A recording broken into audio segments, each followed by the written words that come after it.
someone every day. You get upset by things you can't control. In spite of everything you might been told. Yeah, you're shining and you're beautiful today.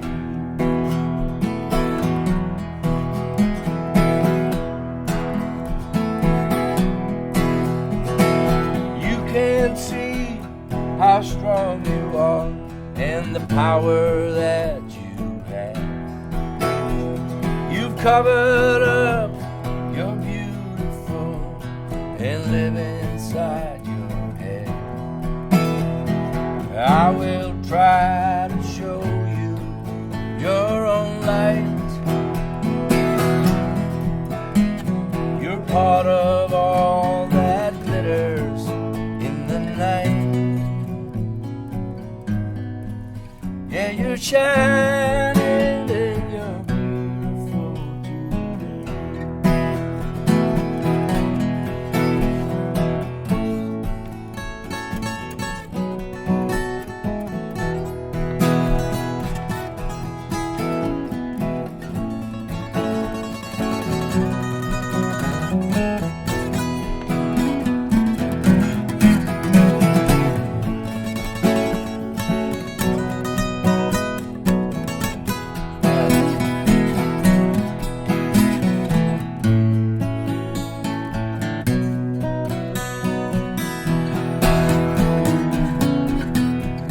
Yeah, you're shining and you're beautiful today. Yeah, you're shining and you're beautiful today. Yeah, you're radiant right now in every way.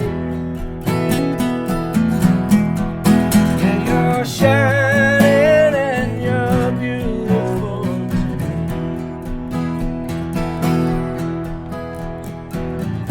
Space dust turns into milky rain. Space dust turns into milky rain. Space dust turns into milky rain. Space dust turns into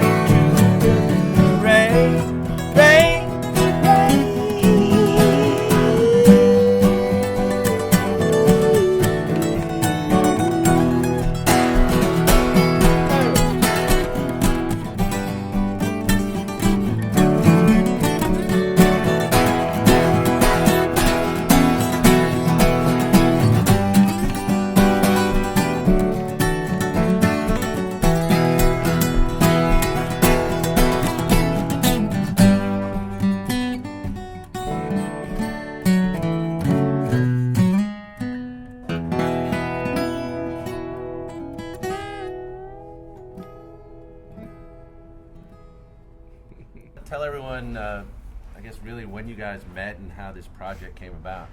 We met a few years back down at Jazz Fest. Anders reached out to me and invited me to come play at Tipitina's. I was playing on a riverboat, and this is just how Jazz Fest is. Everybody's playing everywhere all night. And so I jumped off the riverboat and ran to Tipitina's, and I stood there. My jaw was just open. I was like, oh my God. And here's Anders with his black Stratocaster and a mountain of amplifiers and Red Bull and coffee. And it was like instantly my favorite rock guitar player alive. It was just like, if you've seen Anders' work, it's just like he's in the zone, the ocean of. I love it. So anyway, we just became fast friends. And yeah, that was it. And it was. I've been a huge fan for a long time. I caught him at the old Howlin' Wolf. They moved. It's now called the Republic in New Orleans, but the Howlin' Wolf, I went down to see it, and it was the same thing there. I was like, damn, this is awesome. So after that, I think we put together like a week-long tour in the South, and then we've just kind of, over the years, build on that. Then Phil Lesh hired us together. That's right. We spent a lot of time in the trenches with Mr. Lesh, and that was an awesome experience. And we've never really been the same since. Your new album's called Freedom and Dreams. Yes. And Luther, you described it as having a relaxed chemistry, which I thought was really appropriate because when you listen to it, like everything just seems to come together effortlessly. Is it really as effortless as it sounds, or was there a lot of preparation to make it sound so effortless? Well, the preparation was Anders had all the songs. He wrote all the tunes and sang all the tunes, and he's so great at both of those things. The producer, Mark Howards, was amazing, and it was the most effortless record I've ever been a part of. We were set up in the control room with Mark, and it was so casual. It was so organic, we didn't even count the tunes off. Some of the tunes don't have real beginnings, because we would just, okay, we're going to play Lonely Love, and then before you know it, it's done. Yeah. And the performances were so spontaneous. Luther, your father, Jim Dickinson, is pretty well known, was pretty well known producer, piano player. And Anders, you knew, did you know Jim Dickinson? A little bit, yeah. How did you first hear about Jim? It was through my record company. I mean, I'd heard of him, you know, because I grew up on a lot of the records that he was on. But I was looking for a producer, I think around 94 or something, for a record. And he came to my house, and yeah, we just kind of, you know, hit it off, and we would talk from time to time, and it was a big inspiration, of course. And so, Luther, you described Anders' songs as reminding you of some of your father's music. Anders has so many songs. Like, he wrote like 80 songs within the last year. And we were hanging out, doing a tour together, and he was sharing his songs with me. And some of them really struck me as the type of chord changes and feels that my dad would pick as a piano player. And you know, those were the ones I gravitated to, because I don't know anybody else who plays tunes like that. You know, it's a certain type of just a kind of traditional feel that nobody writes in, and it just made me so happy. Do you notice a similarity? Or? Yeah, I think it's like when he said traditional. I think that's the thing. There's a way to approach things. I don't know really how to describe it, but it's not the blues, it's not country. It's like putting the two together and then put a lot of church progression in there, like, you know, both Baptist, but also I think more maybe some of the traditional church pump organ vibe. Does it make sense? Oh, definitely. You know what I mean? And so it has a way of, I don't know. There was more of that. Bobby Charles would write stuff like that in the early 70s. The band, Ry Cooder, Little Feat, like the early stuff. Not the rockin' stuff, that too, but some of the sort of acoustic stuff. That's what I grew up on. So That's what I wanted to play. Yeah. I just knew, because my dad taught my brother and I how to play that type of music. He did a lot of work with Ry Cooder. I was around the Little Feat guys. And when I heard those songs, I wanted to play them with Anders and get Cody involved. And it's cool because it's like the three of us together have a style it's very unlike what we do on our own. Well, you guys are both, you know, pretty well established as lead guitar players, and I notice even now when you're just fiddling around, like, you guys really find the space next to each other. Like, there's no getting in each other's way. I mean, was that something that you worked on, or is that just a natural thing? I mean, even on the record, like, you guys have your own space, and it sounds great together, but you're never stepping on each other's toes. I can't explain it, but it just works. Like, I'm listening, like, probably more to what he's doing than myself, and then I respond to what he's doing. So it becomes this, like, you're tossing stuff back and forth. Exactly. That's the key. Yeah, to listen to what the band or whoever, if you concentrate more on what they're doing and let your thing be subconscious. That's funny, because if I'm listening to you and you're listening to me, like, who's, you know, it's like, where's it really coming from? It's like...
Talk a little bit about the guitars you have. It looks like you have a bunch of Yamahas here. This is great. It's got a Teisco Goldfoil screwed into it. I like the mid 80s.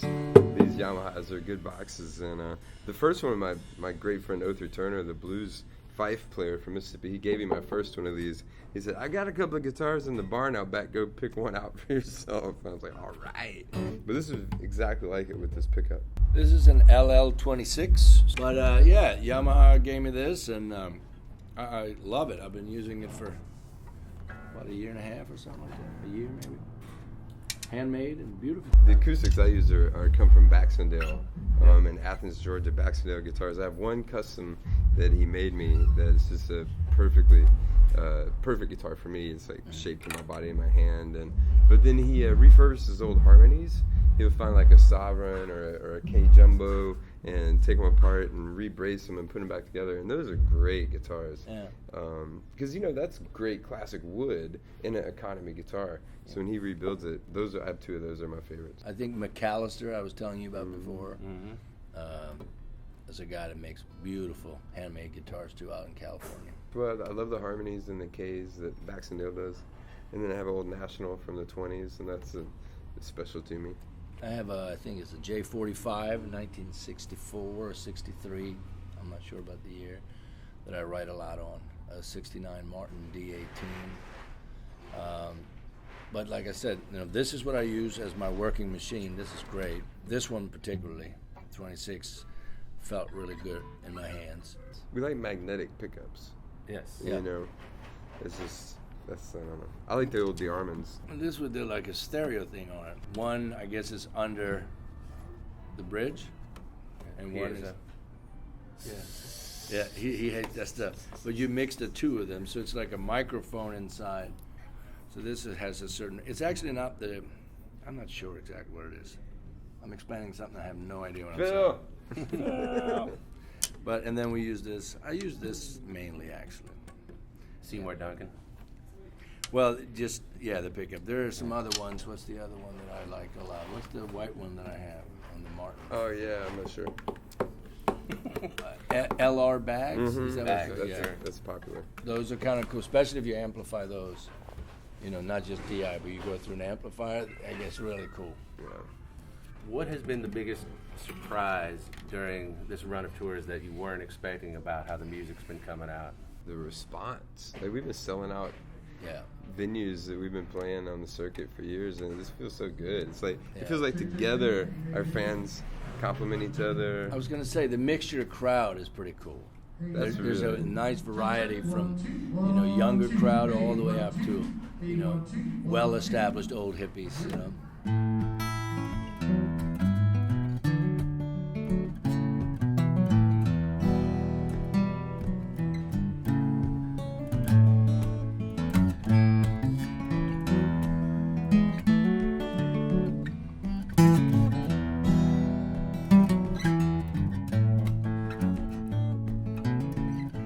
If I die down in New Orleans, would you throw me a big parade? Would you cry thinking about the memories? Or maybe you would celebrate. Yeah, we all love one another, especially on our dying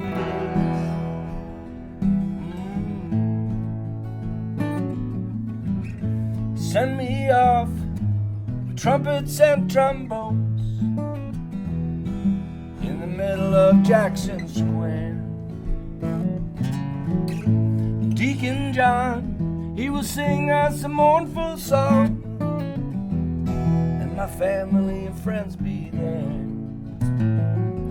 Yeah, we shall love one another, especially on our dying days.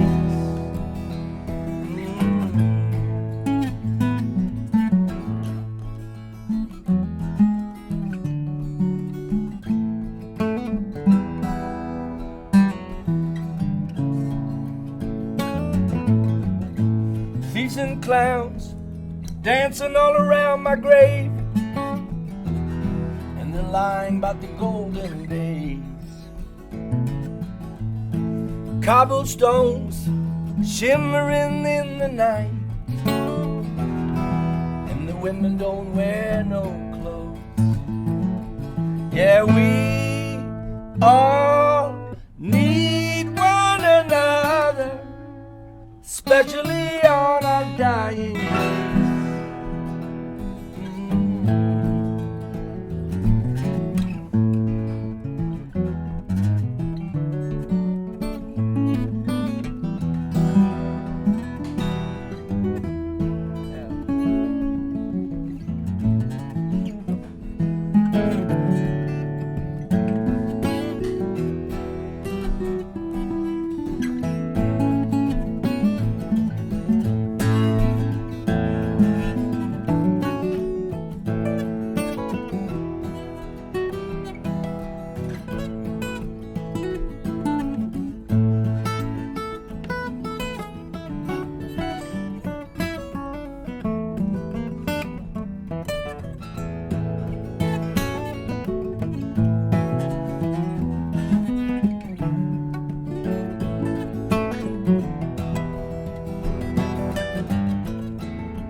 So here we are, standing by the Creole Queen, and we're listening to an old friend's tune.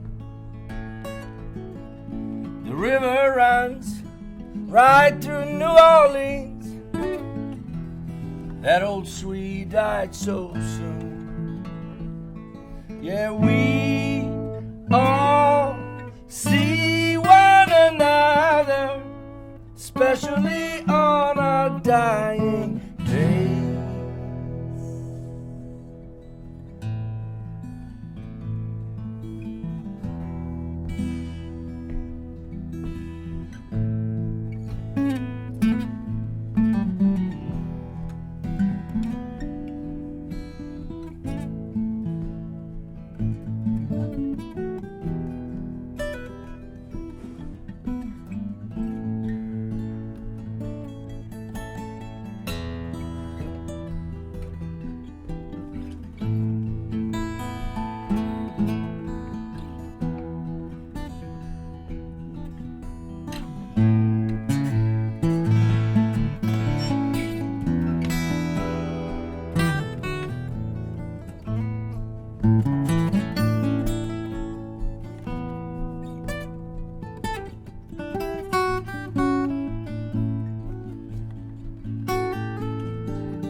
Bye.